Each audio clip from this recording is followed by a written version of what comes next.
Good morning mga Mars! Ayan nga, samahan niyo na naman ako sa magandang umaga na to. Ayan, alam niyo ba mga Mars, makikipagpakyawan ako ng sibuyas. Kaya kailangan makarami ko mga Mars. Tingnan niyo, nag-uumpisa na ang aking nanay. O, ayan. O, diba? Tingnan niyo kung paano siya mag-gisa. Ayan, mag-gisa at nag-gisa ha. Ayan. Kailangan mabilis. O, kasi kailangan maka 20 buriki kami. Ay, buriki talaga 20.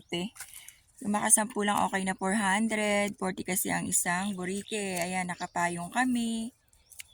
Ayan. So, ayan na yung mga pinag-isata namin kahapon.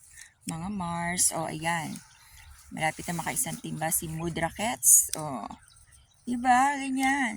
Yan, good po itong nasa timba. Then, yung nakasako ay pickles. Ayan, reject. O, ayan, maraming pananim dito mga Mars.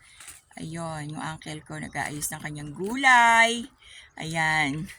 Diba? O, yan pa, meron pang mga nahuling sibuyas kasi yan yung yan yung pang first week ng April. Kasi ito, alam niyo ba yung bagyong Pipito?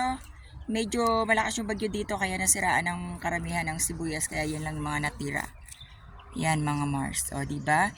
Napakaganda ng umaga mga Mars. Litaw yung araw dyan sa itaas ng bundok na yan. Ayan.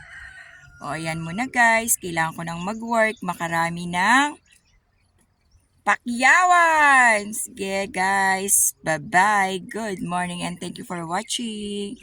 Bye. Love you mama. Mwah.